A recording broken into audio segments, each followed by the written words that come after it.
Start a journey, not a fad. Kick off your fitness journey with up to $500 off Peloton Bike, Bike Plus, or Tread packages. Choose the package that will take your training to the next level with accessories like our cycling shoes, heart rate band, non-slip grip dumbbells, and more.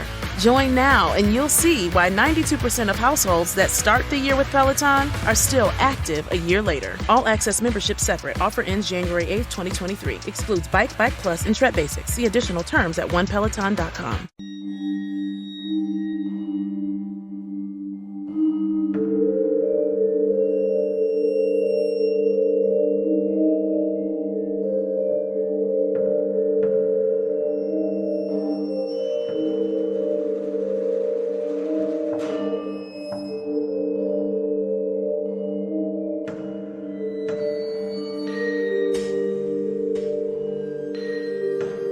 Hello, and welcome to Real Life Ghost Stories, episode 11. 11, yes. Woohoo. That means we have gone past 10. Very exciting that we've gone past 10. Yep. You can count. I can. I'm impressed. Ooh, yeah. We're going to go straight into our film review today, because we've got loads to talk about in this episode, so let's get cracking with our film review. Our film review for this week is The Babadook. Duke. Can you stop making that noise, please, because I cannot cope. So The Babadook was a film that was released in 2014. It has 6.8 out of 10 on IMDb, which is not bad. That's good. That's not good for bad us. at all. And it has a massive 98% on Rotten Tomatoes. No, seriously. Finally doing a film that is rated highly. I know, it's right. It's Wow. amazing. It's That is amazing. good. That is good. And actually, I think it's a well-deserved Yeah, 98%. very reflective. Well, I don't know, 98 is quite high. Oh, listen, get a grip. So this film was directed by Jennifer Kent and was also written by Jennifer Kent, which is really good because I like female written and directed films, so that makes me happy. And I'm going to do a synopsis of the film before we start, because I realised in our 5-minute film review last week we didn't do any synopsis or anything of the sort, so I'm sorry. We're still finding our feet with this whole podcast thing.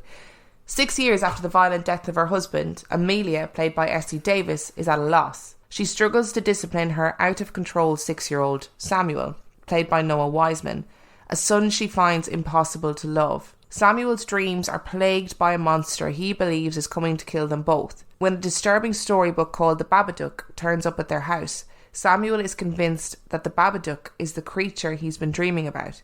His hallucinations spiral out of control. He becomes more unpredictable and violent. Amelia, genuinely frightened by her son's behaviour, is forced to medicate him. But when Amelia begins to see glimpses of a sinister presence all around her, it slowly dawns on her that the things Samuel has been warning her about might actually be real. Dun, dun, dun. So what did you think about this film? First of all, it's an Australian film. Yes, it is. Which is unusual, unless you're from Australia. No, it's unusual, isn't it, to have like a top quality Australian film? Like, I don't know, is it? I think it is. Most of the stuff comes out of America these days, doesn't it, or the UK? So I feel like if you're in Australia, and we do have Australian listeners, by the way, so if you're in Australia and you're listening to this absolute slandering of your nation, of your ability to make films, that you should at Dan, you should tweet us and slag them off. No, okay. So horror films. I'm talking about horror films. Okay, right. Okay, normally set in America. Yep, it's true. Right. Okay, good. Yeah, sorry, Australia. I apologise. If you'd like me to take the Pledge of Allegiance or whatever, I'll do that. That's American, isn't it? Yep. Anyway, again, you're literally showing your ignorance of the Australian people. I know. I'm sad for them. But going back to the film, I think it's really good. Oh, it's such a great film. Very, very freaky. Good for a number of reasons. It's scary, which is good. That's kind of what you want from a horror movie. But also, it's visually amazing. I think really well shot, and the sound is insane. So I've got a real thing about sound, and sound freaks me out more than anything visual, and the soundscape of this film is unbelievable. It adds so much to it, and it makes everything so tense and really just insidious. Like, it is, the sound is amazing and terrifying and brilliant. And what I like about this film particularly is the fact that it doesn't rely on the standard horror tropes to make it really scary. So it's not really about jump scares. No, it's not about gore and violence and horror. It's about navigating difficult relationships, and it's about like that sort of creeping feeling that something isn't right. Yeah. More so than it being like, oh, there's the Babadook and he's really scary. It's unease. That's the word. It's that constant unease the whole way through the film. And the sound plays into it really well for that reason, I think, because there's little bits of sound where you're just like, that's unusual. What's going on? It's unusual, and the sound is also at times gets really deafening, where you get really agitated as a watcher with the sound that is overdubbing everything that's happening. And I think it's just phenomenal. I think it's so clever. I have a theory about this film. Okay, what's your theory? And I think that this film is actually a metaphor about grief and mental illness and depression. Samuel references the monster way before the Babadook is actually introduced into the film. So I think he has experienced his mum spiralling into a depression or spiralling into a psychotic episode before.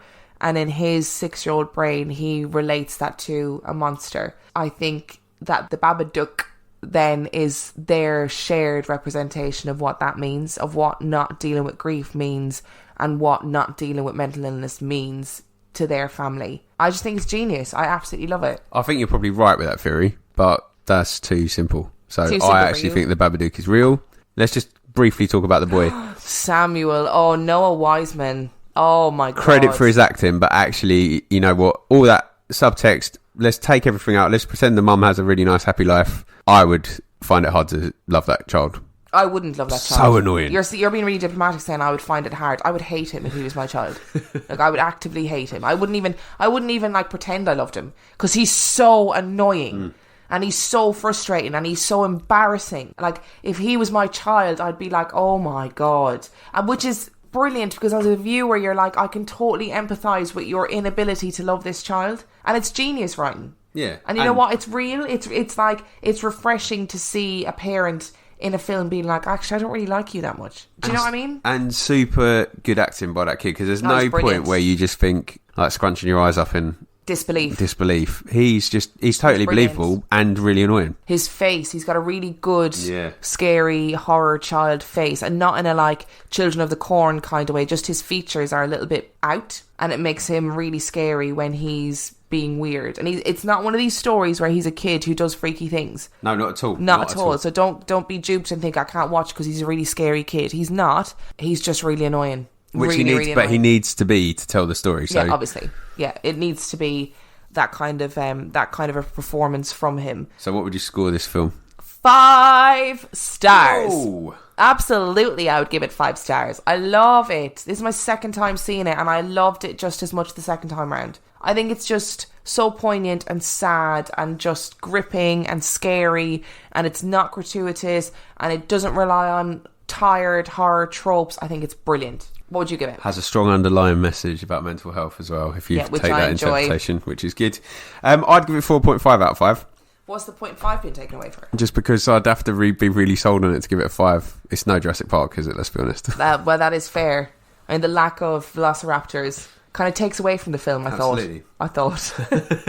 Start a journey, not a fad. Kick off your fitness journey with up to $500 off Peloton Bike, Bike Plus, or Tread packages. Choose the package that will take your training to the next level with accessories like our cycling shoes, heart rate band, non-slip grip dumbbells, and more.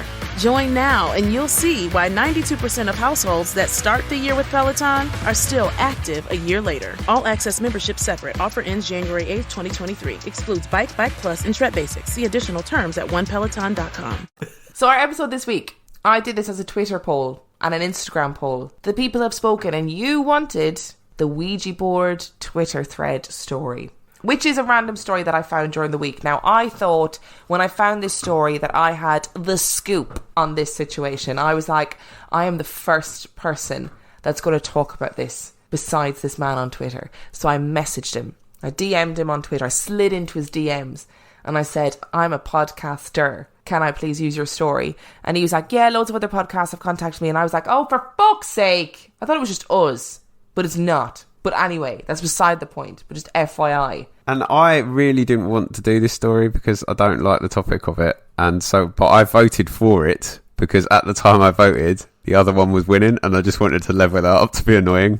Man, you are annoying. Now look where we are. You're going to shit yourself.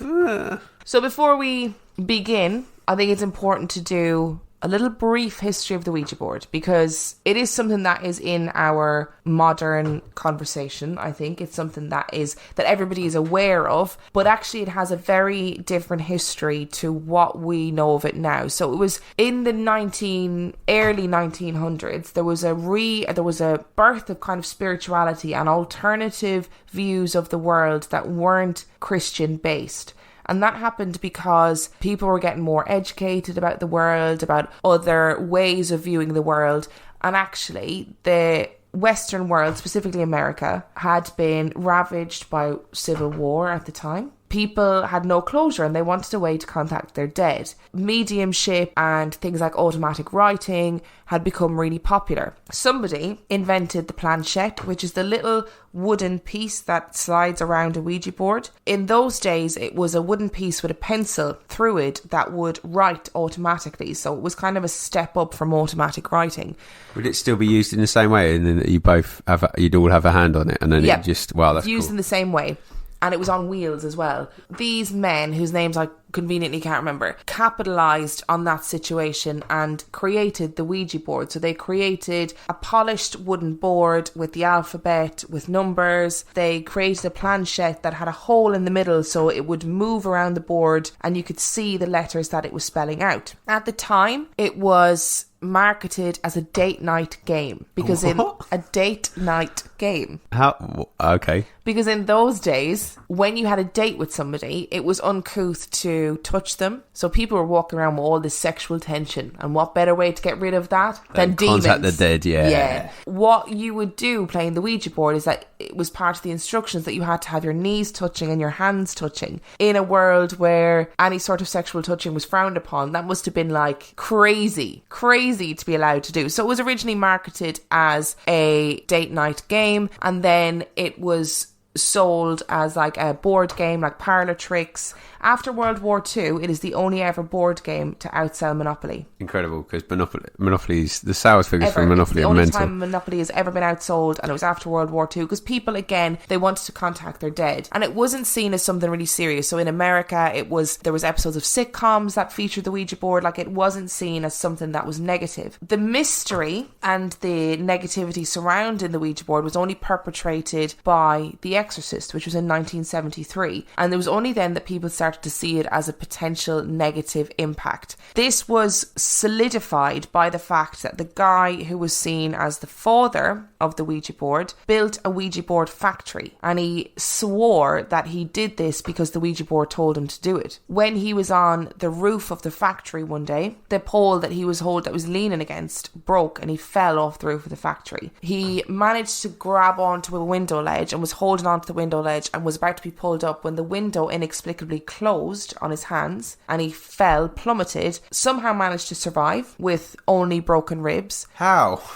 I don't know. I wasn't there. I'm not a doctor. He was being transported to hospital, and the car, or the ambulance or whatever equivalent was at the time that he was being transported in, hit a bump in the road. One of his broken ribs shifted and pierced his heart, and he died. So people saw that death as being really bizarre. Like, obviously it is, like, without any supernatural, that's a bizarre death. That's like Final Destination No stuff. context, that's really weird. So that kind of solidified the idea that the Ouija board was negative. But it was really only after The Exorcist that the Ouija board became this negative thing that could summon demons into your life. Which brings me to our story. So this Twitter story presents itself to me. So you're now going to tell me a story about a Ouija board? Yes, I am. Yes, I am. So the story that we're going to talk about today comes from Marcus Hitchcock, who has the Twitter handle @StopFlexing. He tweeted in October a tweet about his aunt that went kind of semi-viral. And the tweet that he originally tweeted was, "I remember listening to my grandma on the phone with my aunt telling her to evacuate New Orleans because Katrina was coming. She said, 'Child, ain't nobody scared no little bit of water.' She died."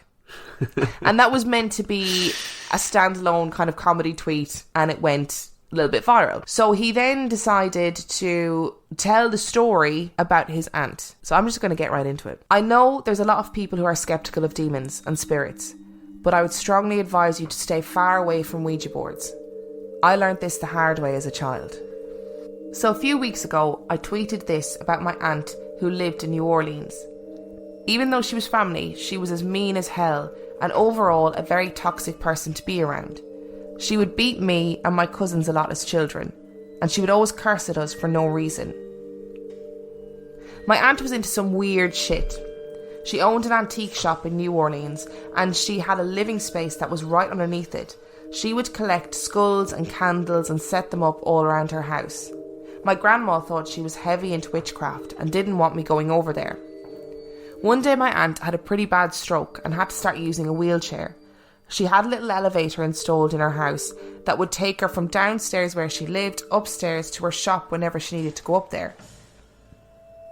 When they heard Katrina was coming, my family tried to get her to come to Georgia, but she wouldn't leave the shop. When the storm came, all the power went out, which meant her elevator stopped working. She got stuck under the shop when the water rose and was drowned in her wheelchair. Oof. That's terrifying for, isn't it? Oh, it's just awful. Like, that alone is... Yeah. And that's where the episode ends. All underground as well, like... Oh, it's just awful. Horrible. Now, here's where the story really begins. My uncle went to New Orleans and got all the stuff out of her shop when the waters receded. Most of the stuff she had in there got looted, but he was still able to collect some of her items that she had in the room below. My uncle brought back most of the stuff in suitcases and in bags to go through. I was living with my aunt and uncle at the time in South Georgia, and the house they lived in is on a dirt road, literally in the middle of plumb fucking nowhere. Pay attention, because that bit's important. Me and my cousin were going through some of the bags he brought back, and we found my aunt's Ouija board that she used to always yell and curse at us for touching. We never knew what it was, we just assumed it was for kids because it had a bunch of letters on it. My uncle used to leave his home alone a lot because he worked at the fire department further into town. So one day he left to go to work an overnight, and my cousin thought it would be a good idea to play with this little board he told us not to touch. So we get to playing with it, and on the bottom of the board there's little instructions on how to use it. It told us how to communicate with spirits and summon certain loved ones who have passed on. We started asking where Tupac and Biggie were. Important questions, I think. Big questions. Yeah, like absolutely. Like, I'm impressed that they used the Ouija board to ask where Tupac and Biggie. And also that they're loved ones as well. Like, because the instructions say how to summon your loved ones. First people they think about Tupac and Biggie. Also, Tupac's not dead, so he was never going to answer. Just FYI. That's true. When it wouldn't let us talk to them, see what I mean? Tupac's not dead. Yeah. I came up with the amazing idea to ask my aunt how to use it. Again, logical. So we asked the board to bring back our aunt to show us how to use the board. Mind you, we've got every single light in the house on. I shit you not, the power went out. Ugh. I'm pretty sure I shit myself, but I was too scared to check.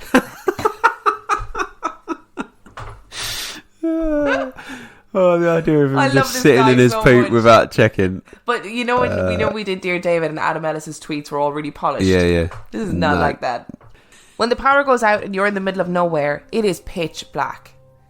I was shook because it wasn't even raining and it was so dark. Me and my cousin screamed, and for some reason we decided to hide under the bed. We get under the bed and all of a sudden it gets real quiet. I had a cell phone that I used, but I'd left it plugged in the kitchen. Now this was a pretty big house, so I would have had to walk like 100 feet in the dark to get it. My cousin was like, go get the phone. As scared as I was, I figured if I ran, it wouldn't be so bad. So I got up from under the bed and was getting ready to run my 4.2 40 to the kitchen.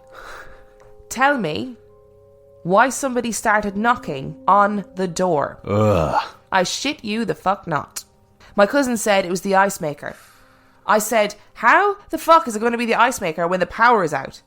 The knocking got a little bit louder at this point. Now we both know it is not the ice maker.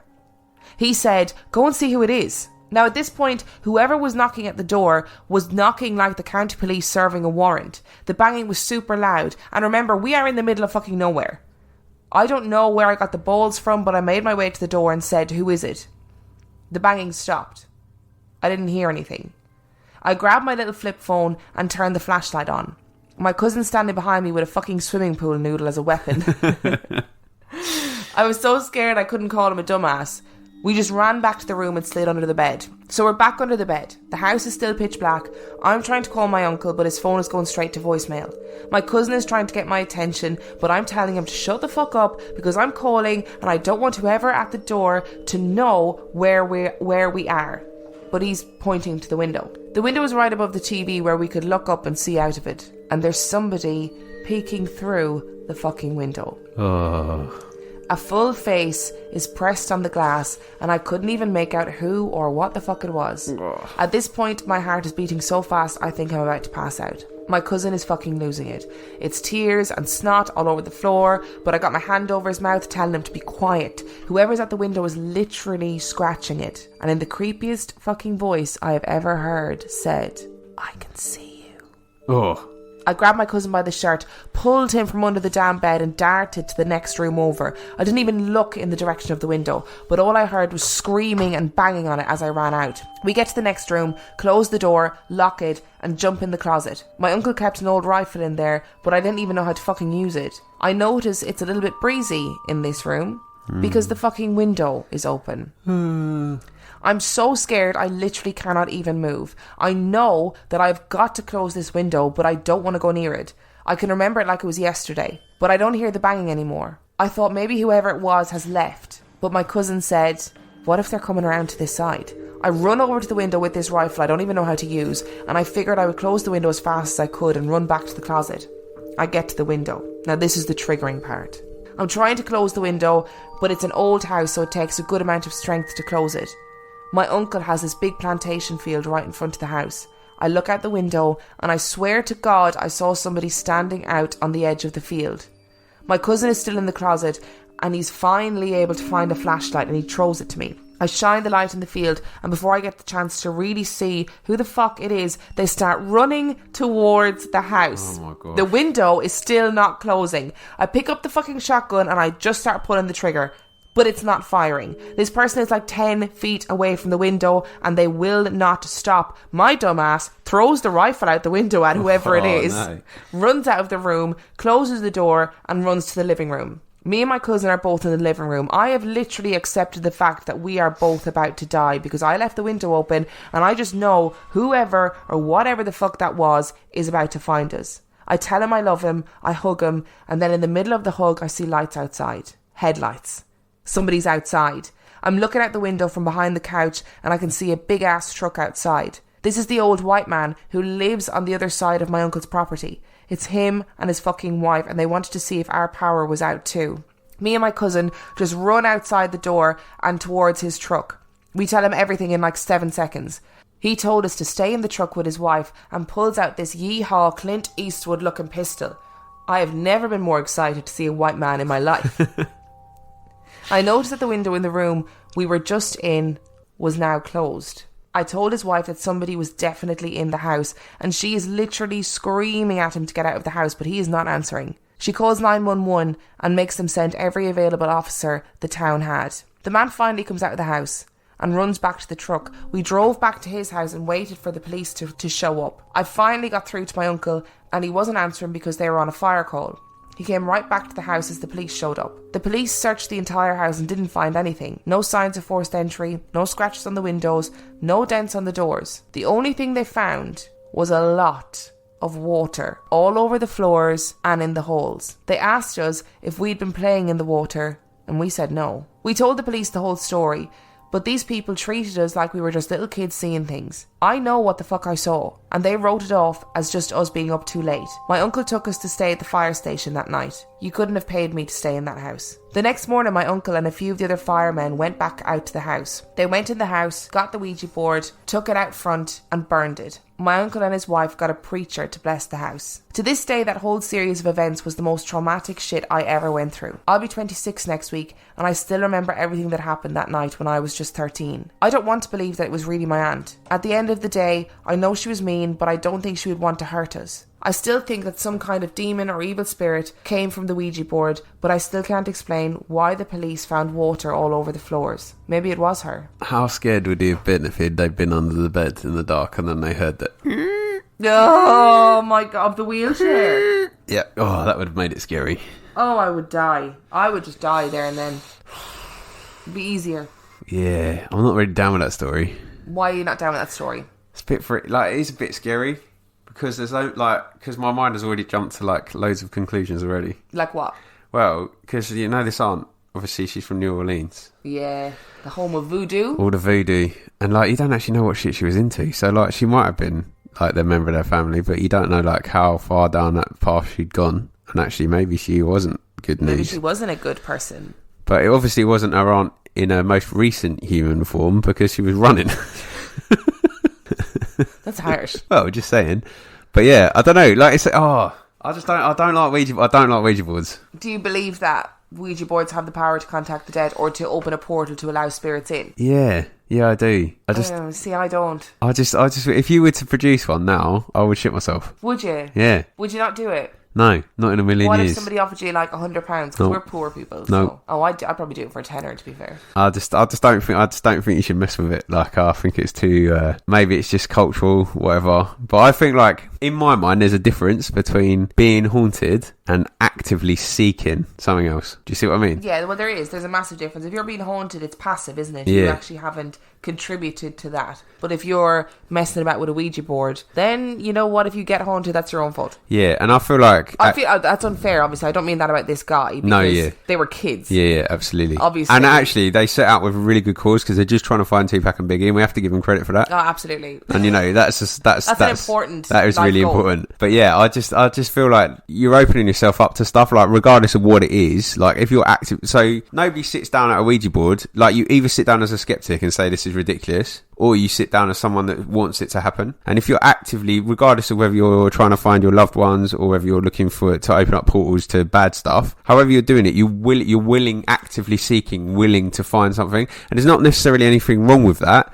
What's that self-help book, the Secret or whatever. That's Secret, a bit, yeah. Okay, similar kind of thing. So that's all about willpower and being able to will stuff into belief. And whether you believe that or not, like there is a certain PMA, so positively working towards something has an impact, doesn't it? Well, it's interesting that you should say that because when I was researching this episode, there are psychological studies that suggest that the Ouija board is real in terms of, like you were saying, if people go and they absolutely believe or will this to happen, that subconsciously they make it happen. So you aren't pushing around that planchette to make things happen, but because you have a prior expectation, you subconsciously do it, which I think is far more plausible than a demon doing it. Do you believe this guy's story? I think I do. I don't think it was his aunt though. Who do you think it was? Do you think it was like a demon? Do you think it was a ghost? Do you I think it was a really elaborate coincidence, and there was actually a serial killer in the plantation out to kill them, and it just so happened that they did a Ouija board at the same time. No, I don't know. I feel that because that's another factor as well, though, isn't it? Because there's lots of factors at play here. Like I know they were in Georgia. But there's the connection to New Orleans. The aunt that was into this sort of stuff. We don't know exactly what, but the grandma thinks that she was pretty deep in, yeah. And then you've got the plantation, and there's a lot of pain and like regardless and suffering going on there. So you don't really know how close to the surface that kind of stuff is. I have to say, when I spoke to this guy on Twitter, he told me that it was 100% true. That he didn't expect it to go viral. He didn't expect for it to be picked up by news agencies and people like me.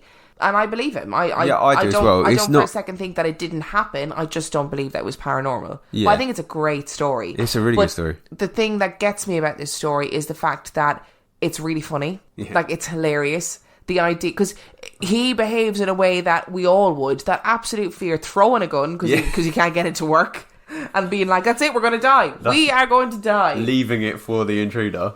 Leaving it for the intruder. Just throwing a gun, leaving it for the person who is then going to use it to hurt you.